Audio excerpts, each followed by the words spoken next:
Lur, apa menu takjil kalian hari ini? Kalau kue bika gimana? Enak banget itu, Lur.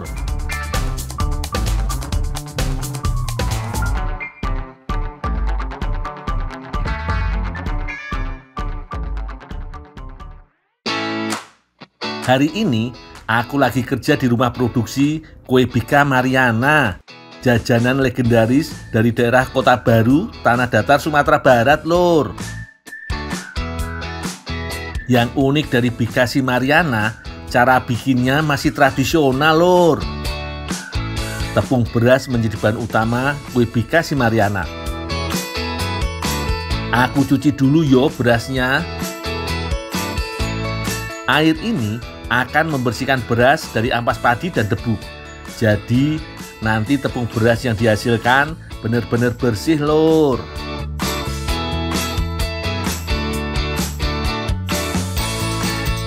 Pindahkan beras ke ember yang sudah dilubangi di bagian alasnya.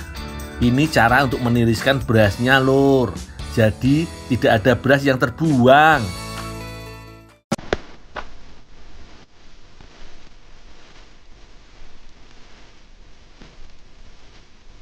Lanjut, tumbuk beras yang sudah bersih ini. Proses penumbukan berasnya masih sangat tradisional, Lur. Aku cukup masukkan beras ke kotak lesung. Kotak lesung ini sudah disusun sedemikian rupa agar pas ketika alu turun. Ada kayu yang tersambung antara sumbu batang kayu dengan alu. Hasilnya, alu akan bergerak naik turun mengikuti putaran dari sumbu batang kayu. Kecepatan putaran batang kayu ini sangat dipengaruhi oleh debit air, Lur.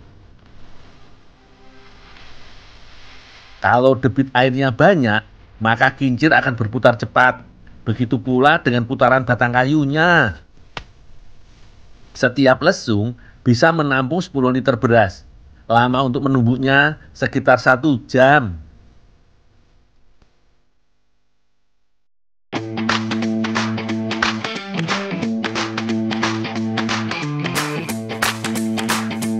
Hasil tumbukan lesung aku ayak, Lur, karena tepung beras yang didapat belum benar-benar halus.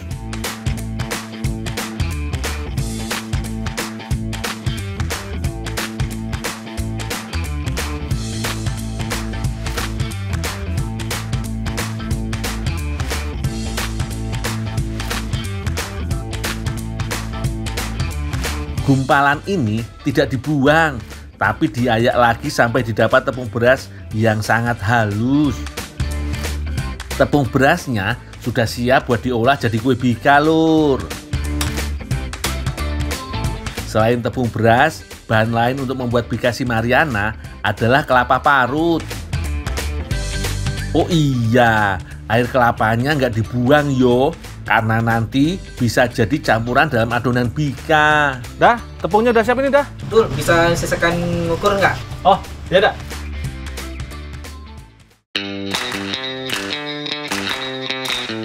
Kelapa yang digunakan ini tidak boleh terlalu tua ataupun terlalu muda, karena kelapa yang tua sudah terlalu banyak mengandung santan.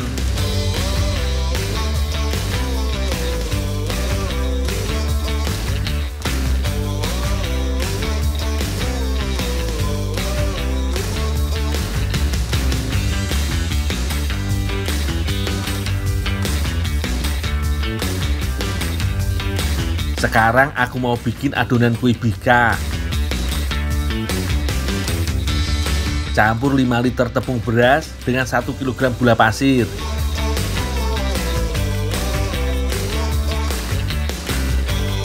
Jangan lupa tambahkan juga kelapa parut dan tuang air kelapanya. Kalau biasanya adonan dilarutkan dengan air, untuk kue bika menggunakan air kelapa supaya rasanya semakin gurih, Lur.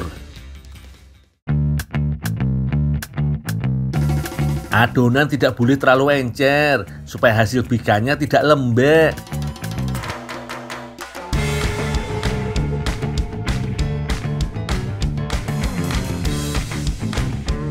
Cara tradisional lainnya dalam membuat bika si Mariana adalah saat mematangkan adonan.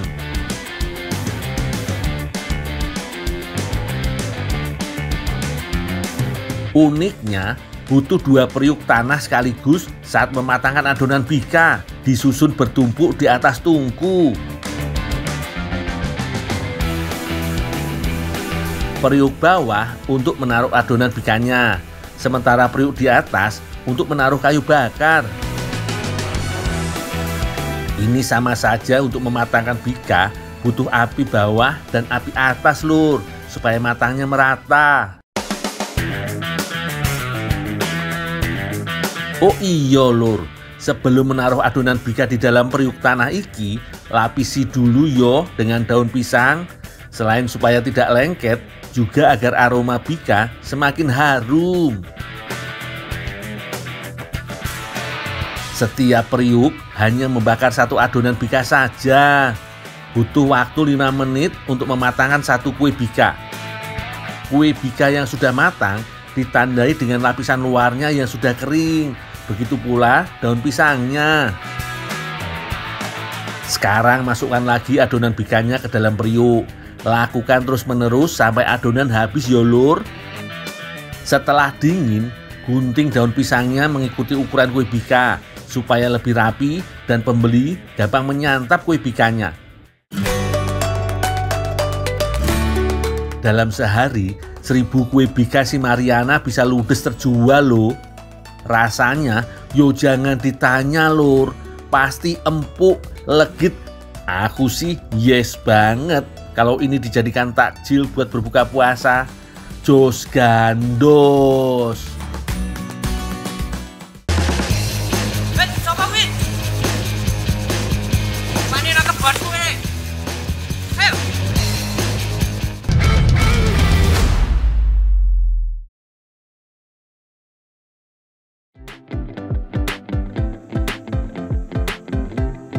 Selamat sore lur.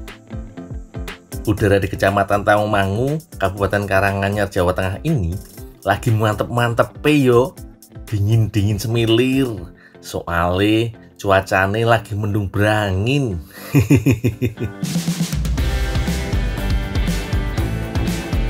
Biar begitu, aku masih semangat kerja lur.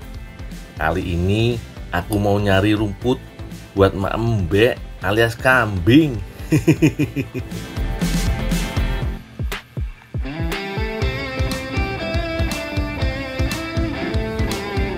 Pas banget, banyak rumput liar iki. Rejeki lur. Wis, tak ngarit dulu yo.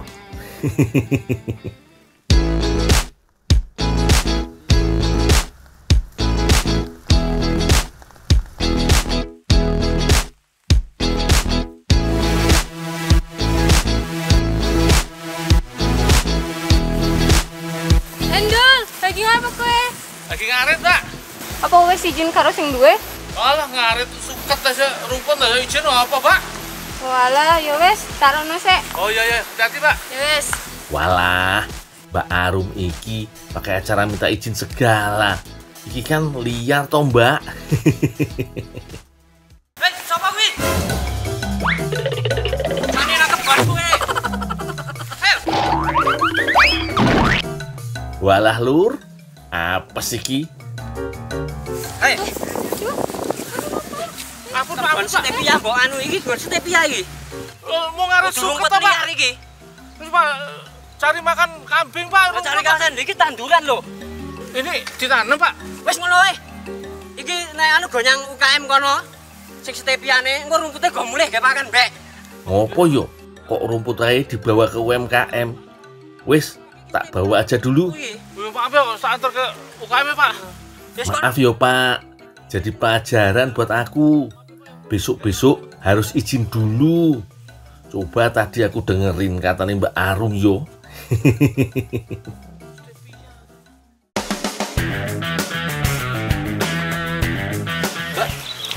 Mbak, ya tong, apa yang itu, Mbak? Ya aku mau tuku gula stevia dinggo dari kue. Oh, mau beli gula stevia? Heeh.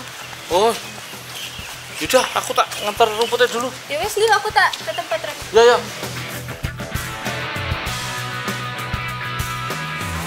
Bu, nih Bu, disuruh bapak suruh antar rumput nih Bu. Rumput apa toh, Dol? Iki ki udah rumput, Dol, toh. Iki ki stevia ya, Dol. Ini stevia untuk gula ini. Stevia. Stevia iki sing rumput, iki rumput. Terus sing iki stevia untuk pergantian gula lho, untuk diabetes. Diabetes ini diobati ki mari. Waduh lur, pantes si bapaknya marah. Iki padano. Yo coba. Toh tilikana iki ki manis. Sama ini manisan. Manis. Manis stevia.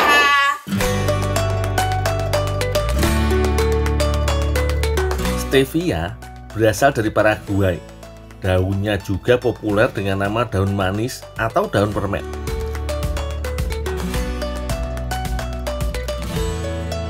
Tanaman berbunga dalam keluarga aster ini ditanam memang karena daunnya yang rasanya manis. Daunnya mengandung sejumlah bahan kimia rasa manis yang dapat digunakan segar ataupun dikeringkan untuk mempermanis minuman atau makanan penutup dan dapat diproses secara komersial menjadi pemanis non-kalori bubuk. Bahkan, stevia ini sudah digunakan di negara lain seperti Jepang, Korea, dan di Amerika Selatan. Di negara-negara tersebut, stevia sudah lama digunakan sebagai pengganti gula bagi pengidap diabetes. Nah, di UMKM Stevie Growl inilah daun stevia segar kemudian diproses menjadi gula atau teh stevia yang bebas glukosa. Stevia yang masih segar nggak bisa langsung diolah loh, harus dikeringkan dulu. Nah, kalau yang sudah kering dikumpulkan kembali untuk dicacah. Gunanya agar lebih mudah saat proses penghancuran nanti. Steviol glikosida disebut-sebut 300 kali lebih manis daripada gula meja, sehingga tanaman ini dipercaya sebagai alternatif gula yang lebih sehat.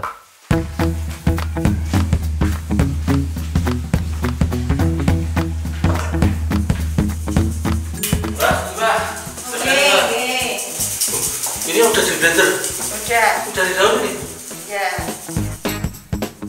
Mau tak bawain ya? Boleh. Enak ini, tuwes banget. Wah, rezeki lur, aku dibekalin stevia yang sudah siap seduh. Bisa buat wedang jahe ki. Ini kodenya ya, Dol. Makasih ya, Mbak. Ya. Stevia yang sudah dicacah kemudian disangrai selama beberapa menit. Selain untuk mensterilkan, juga untuk meningkatkan aroma dari daun teh stevia. Setelah itu, baru dihancurkan menggunakan blender. Daun yang sudah hancur tidak bisa langsung dikemas lur. Harus disaring dulu agar tidak ada lagi serat-serat tajam yang tersisa. Kalau sudah, stevia siap dimasukkan dalam kertas saring dan dikemas.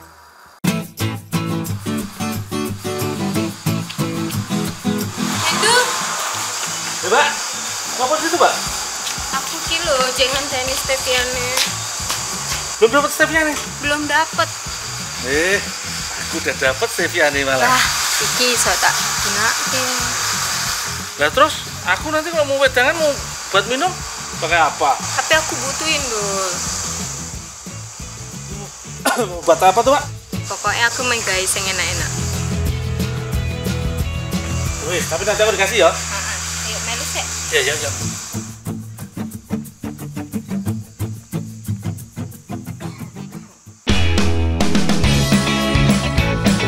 Oh, ternyata tulumba tatlisi lur.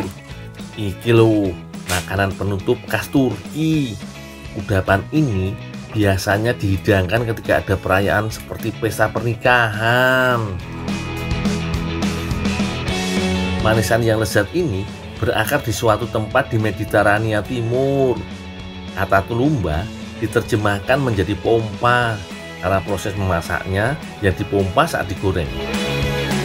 Uniknya, adonan kue ini melalui 2 kali proses. Pertama, yang aku lakukan sekarang. masak air dengan mentega dan stevia. Aduk-aduk terus hingga mendidih dan mengental. Selanjutnya, angkat dan campurkan dengan tepung selagi hangat.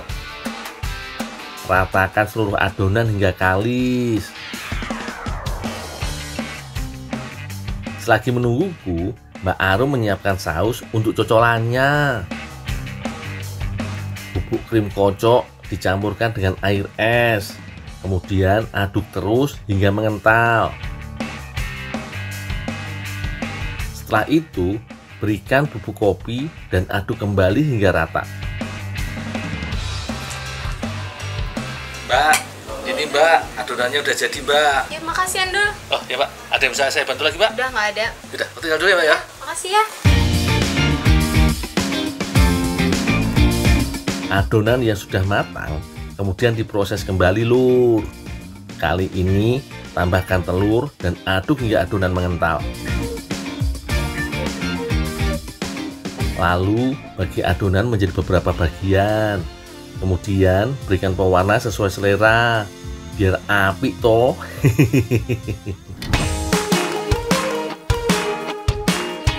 Selanjutnya goreng adonan dalam minyak panas.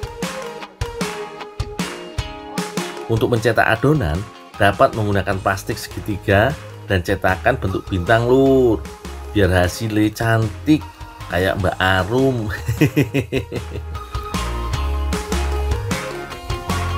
Nah, ini nih yang disebut dengan tulumba atau pompa. Adonan dipompa ke dalam minyak panas dan digoreng hingga matang.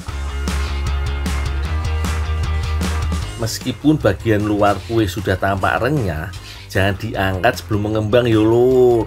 Soalnya bisa-bisa bagian dalam kue tidak matang sempurna. Maka nih, perhatikan besaran apinya yo, biar baik permukaan kue maupun bagian dalamnya bisa matang merata.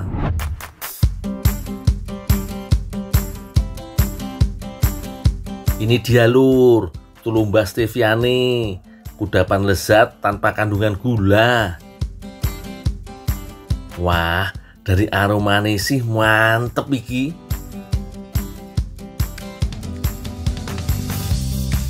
Dul, durung mari ta? Burung nggak sini nih? Aku tak mulai sewis yo. Oh ya, hati ya. Ya, ya.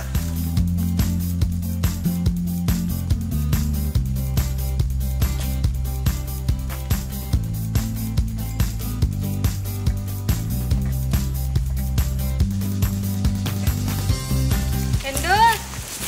Ya, Pak. Tangan yang semau wis mateng. Udah, tak sana dulu Pak. Iya.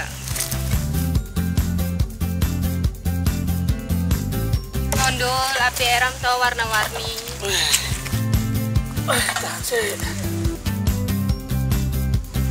Ini stevia tadi. Oh, nih, di Mbak mau yo. Pesan stevia malah lu. Nanti deh. Dul.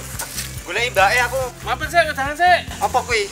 Stevia. Wah, enak ya goleki mbake pesan Iya, stevia, Dul. Ya kuwi lah mbake mau.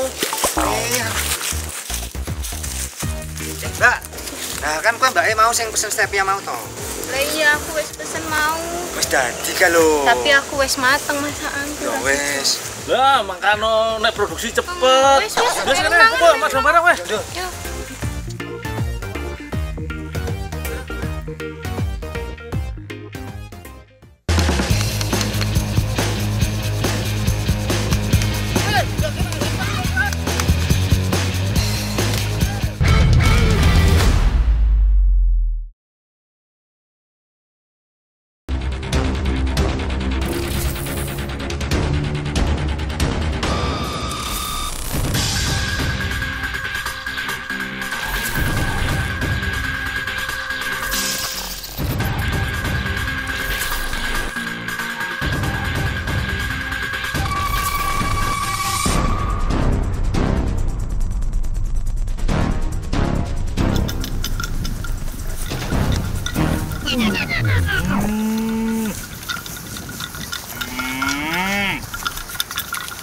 Wah, akhirnya cuaca cerah juga Riki. Setelah seminggu hujan terus menerus.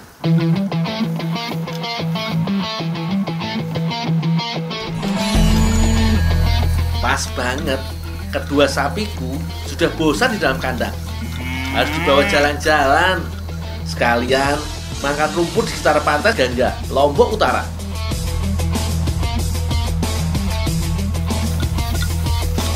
Apalagi sapi muda yang ini masih setengah liar. Aku harus menjinakkannya. Tapi, Caranya, yo dengan sering-sering diajak keluar, biar gak kurang piknik toh. Jadi sapinya lebih woles. Ya po yo. udah tenang ya sapi ya. Gak apa-apa. Itu tadi cuma kadal, bukan ular ya.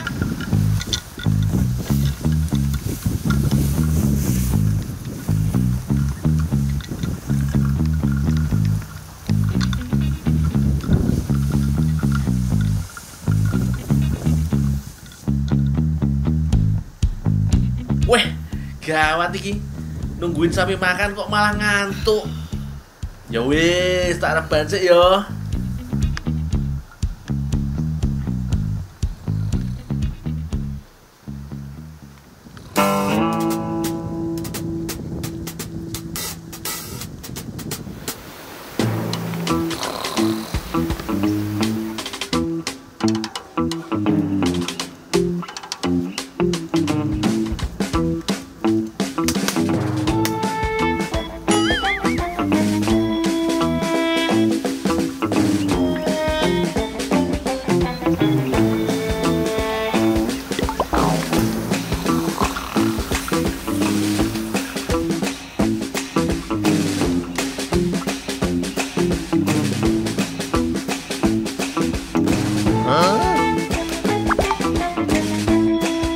Waduh, lagi enak-enak tidur, ada aja yang ganggu.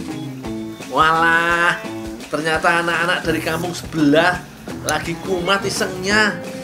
Padahal aku juga punya peletokan loh.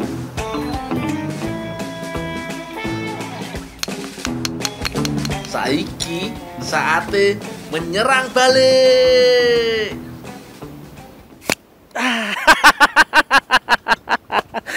Ayo perang kita.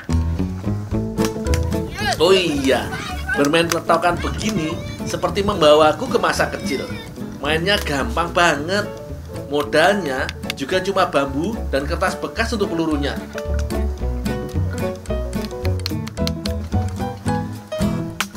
Nggak kena. Oh iya, kalau kena tembakan peletokan sebenarnya nggak terlalu sakit, tapi lumayan mengagetkan. Nyerah. Ampun. Aduh. Mana kalian ngapain aja sih? Iseng nggak kurang tidur. Maaf Pak Dul, Ngapain kalian di sini? mau cari kaktus. Oh, mau cari kaktus buat apaan? Disuruh kakak. Oh, yuk, saya bantu yuk. Jalan kaktus yuk. Ayo.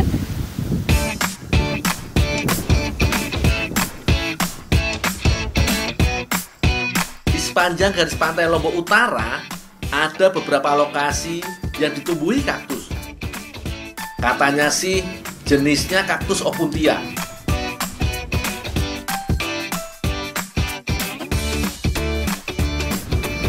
Ya mudah-mudahan. Buahnya ambil sekalian aja. Kaktus yang ini aman dan sehat untuk dimakan yo. Masih banyak warga di sini yang memanfaatkannya sebagai sumber makanan alternatif loh.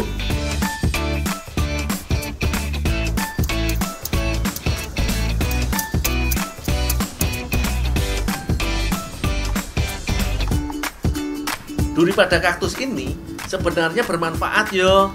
Salah satunya bisa membantu penguapan air. Itu yang membuat kaktus bisa tahan hidup tanpa air dalam waktu lama. Padul, sudah banyak Padul. Udah banyak? Iya. Udah yuk kita pulang. Ayo.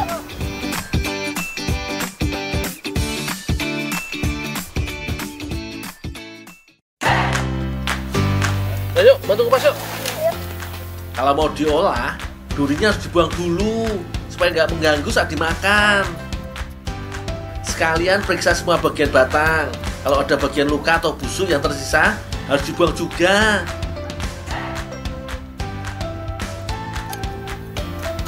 Agak tebelan dikit ngupasnya. Iya. Buah kaktusnya juga dipakai yo. Kalau yang ini biar anak-anak aja yang ngerjain. Gampang kok, tinggal kupas dan bersihin sisa kulitnya.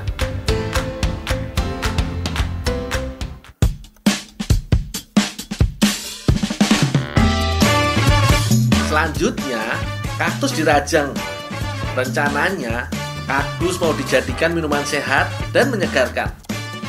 Jadi, tampilannya dibuat semenarik mungkin yo.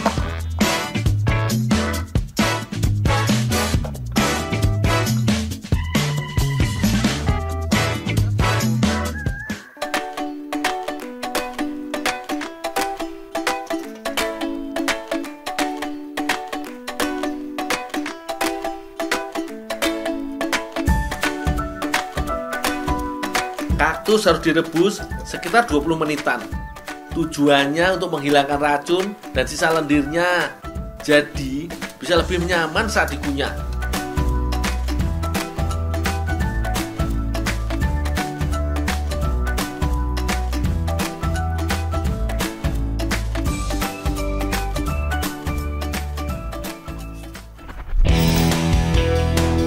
Kandungan batang dan buah kaktus sama bagusnya loh.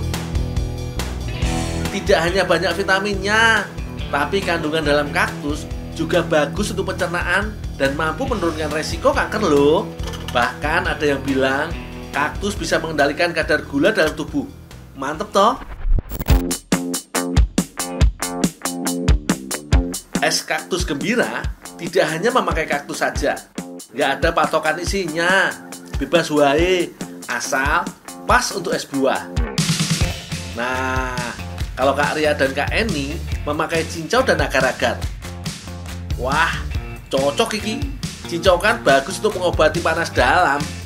Bisa ngadepin tenggorokan juga kalau siang-siang begini.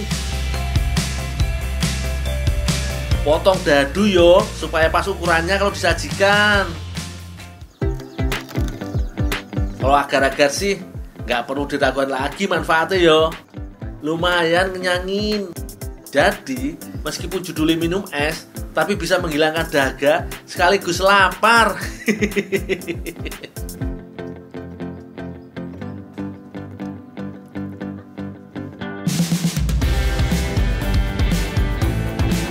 Kak Eni juga sudah menyiapkan buah naga dan nanas muda. Widih, mantep yo. Buah-buahan ini sih jelas wakeh vitaminnya. Jadi gak ragu-ragu makannya.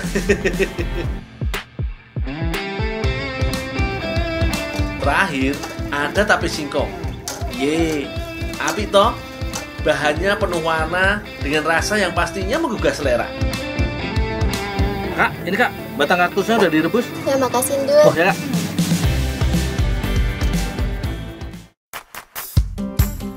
Semua bahan sudah siap.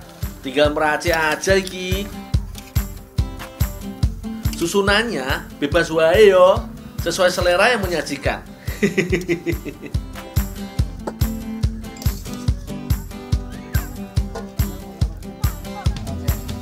Makin banyak isi dan esnya, pasti yo makin seger.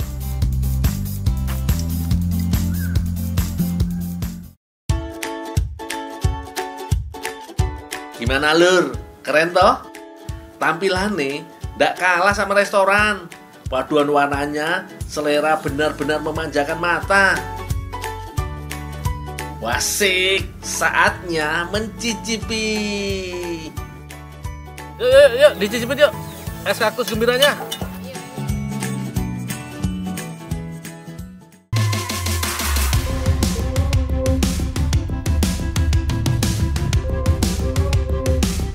Ini adalah Gunung Namrud. Gunung ini menyimpan peninggalan berhala milik Raja Namrud. Dan sekarang saya mau melihat kolam yang informasinya ini adalah tempat pembakaran Nabi Ibrahim. Hi Chef, how are you? Wow. 7. Wow.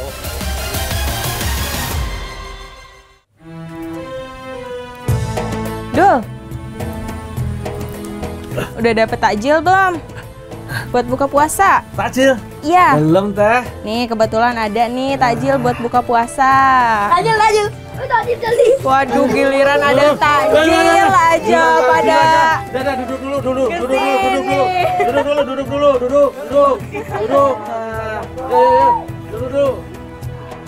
Program Jejak Si Gundul mengucapkan Selamat menunaikan ibadah puasa. Dul, takjil saya mana? Saya juga nggak kebagian, Pak, anak-anak.